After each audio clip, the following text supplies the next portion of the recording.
fils. Papa, est-ce que tu as déjà eu peur de ne pas être à la hauteur? Plus de fois que je ne peux les compter, mais je ne l'ai jamais montré. Parce qu'à l'époque, on nous apprenait à taire nos failles, pas à les comprendre. Tu avais l'air fort, toujours en contrôle. C'est ce que je voulais que tu vois. Mais la vérité, mon fils, c'est que je tenais debout pour vous, même quand je vacillais à l'intérieur. Moi, j'ai peur de ne pas réussir, d'échouer, de décevoir. L'échec ne te définit pas. Ce qui compte, c'est ce que tu fais après. Je préfère un fils qui tombe 100 fois mais se relève qu'un homme qui ne tente jamais rien. Fils, tu m'as appris à être fort. Mais parfois je me demande si j'ai le droit d'être vulnérable. Tu as ce droit. Moi, je ne me l'étais pas accordé. Mais toi, tu vis dans un autre monde. Sois fort, oui. Mais n'aie pas peur d'aimer, de dire que tu as mal, de demander de l'aide. La vulnérabilité, ce n'est pas une faiblesse, c'est une preuve d'humanité. Tu es fier de moi? Je suis fier de l'homme que tu deviens. Pas parce que tu fais tout bien, mais parce que tu cherches la vérité, parce que tu avances avec le cœur, parce que tu ne fuis pas les vraies questions. Je te promets que je porterai ce que tu m'as transmis et que je le transmettrai à mon tour. C'est tout ce que je peux. Que tu marches debout, même dans les tempêtes, et que tu n'oublies jamais d'où tu viens. Souhaites-tu tes propres épreuves et regarder son père avec encore plus de lucidité? Lettre d'un fils à son père, partie d'O. Papa, il y a des choses qu'on ne comprend qu'en avançant sur le même chemin que celui qui nous a précédés. Aujourd'hui, je comprends mieux tes silences, tes absences parfois, tes regards lourds de fatigue, tes colères que je prenais pour de l'injustice, mais qui n'étaient que la voix d'un homme usé de se battre pour les siens. Je sais maintenant que tu as souvent douté, que tu as eu peur, que tu as dû ravaler tes propres rêves pour que les miens puissent exister.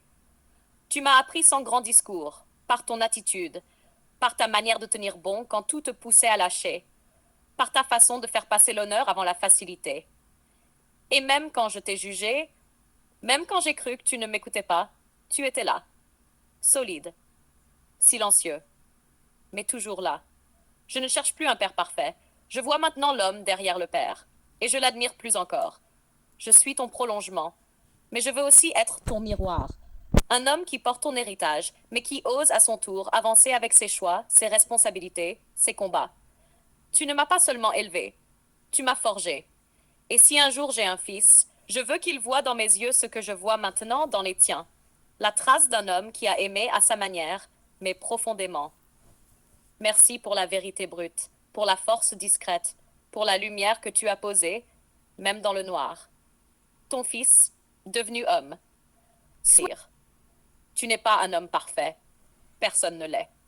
Mais tu es un homme debout, un homme digne, un homme qui a fait ce qu'il fallait pour que je sois là où je suis. Et pour ça, je te respecte. Je te regarde différemment maintenant. Avec des yeux d'homme, plus ceux d'un enfant qui ne comprenait pas toujours tes silences ou ta rigueur.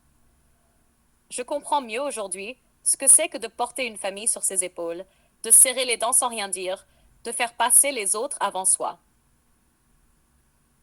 Tu m'as appris la force sans bruit, l'endurance dans l'ombre, le respect de soi et des autres. Tu m'as montré que pleurer ne fait pas de moi un faible, mais que rester debout malgré la douleur fait de moi un homme. Tu m'as transmis un héritage invisible, celui qu'on ne voit pas dans les comptes bancaires, mais dans la façon de marcher, de parler, de regarder le monde.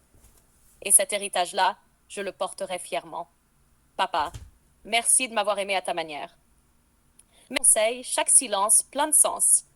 Tu es mon repère, même si je ne te le dis pas souvent. Je suis fière d'être ton fils qui devient homme. Souhaites-tu parole d'un homme d'Afrique centrale? Être père aujourd'hui, ce n'est pas seulement donner la vie. C'est un engagement, un défi, une mission au cœur d'un monde qui change vite, où tradition et modernité cohabitent, parfois s'affrontent. Je suis un homme noir d'Afrique centrale, et je me pose chaque jour ces questions pour être un père à la hauteur de ce que mon fils mérite, un père qui lui transmet non seulement la force de nos racines, mais aussi la sagesse d'un monde ouvert. Comment lui transmettre la richesse de notre culture, la fierté de nos ancêtres? tout en lui apprenant à marcher avec confiance dans un monde globalisé, parfois dur, parfois injuste. Comment être présent pour lui, au-delà des besoins matériels? Comment lui offrir mon écoute, ma patience, ma bienveillance? Comment lui apprendre le respect, surtout celui des femmes, dans une époque où les codes changent, mais où la dignité doit rester une valeur inébranlable?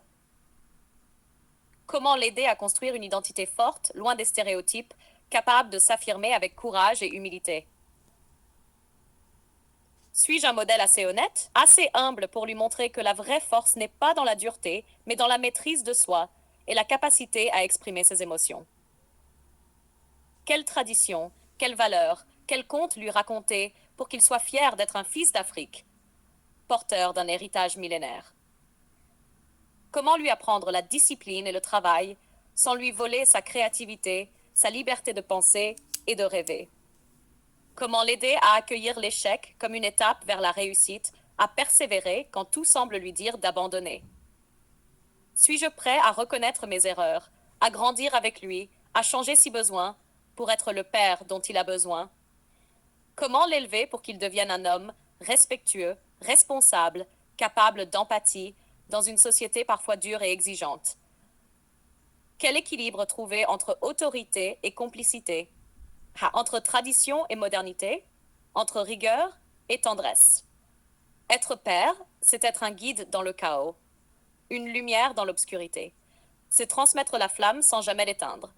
C'est aussi apprendre chaque jour, car un père moderne n'est jamais parfait, il est juste conscient. Si tu veux, je peux aussi... 1. Comment puis-je transmettre à mon fils la force de notre culture, tout en l'aidant à s'adapter au monde globalisé? 2. De quelle manière puis-je être présent pour lui, au-delà du rôle de simple pourvoyeur? Comment lui apprendre à respecter les autres, particulièrement les femmes, dans un monde où les valeurs évoluent? Comment l'aider à développer une confiance solide en lui-même face aux stéréotypes raciaux et sociaux? Suis-je un modèle suffisamment honnête et humble pour qu'il puisse s'inspirer de moi? 6. Comment lui montrer que la vulnérabilité est une force et non une faiblesse? 7. Quelle tradition africaine dois-je absolument lui transmettre pour qu'il reste fier de ses racines? 8. Comment lui enseigner la discipline et le travail sans étouffer sa créativité et sa liberté? 9. De quelle manière puis-je l'aider à gérer les échecs et les défis avec résilience? 10. Comment rester à l'écoute de ses besoins émotionnels dans un environnement où la masculinité est souvent associée à la dureté?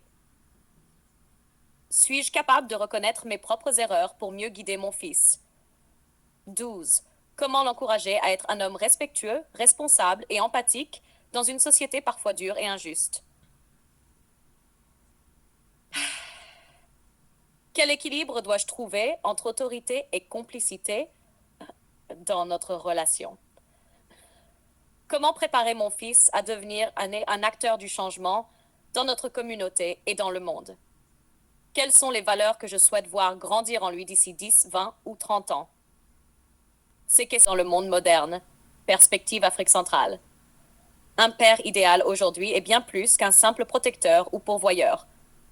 C'est un pilier d'équilibre, un guide et un modèle qui aide son fils à devenir un homme complet, capable de s'adapter au monde contemporain, tout en restant ancré dans ses racines culturelles. 1. La responsabilité avec bienveillance. Être présent physiquement et émotionnellement. Assumer ses responsabilités sans imposer, mais en expliquant. Montrer l'exemple dans la vie quotidienne. Travail, respect, honnêteté. L'humilité et la sagesse. Apprendre à son fils à écouter, à se remettre en question. Valoriser le savoir, la culture, les traditions, tout en encourageant l'ouverture d'esprit. Transmettre la patience, la maîtrise de soi face aux défis. 3. Le respect des autres et de soi-même. Enseigner le respect des femmes, des aînés, de la communauté.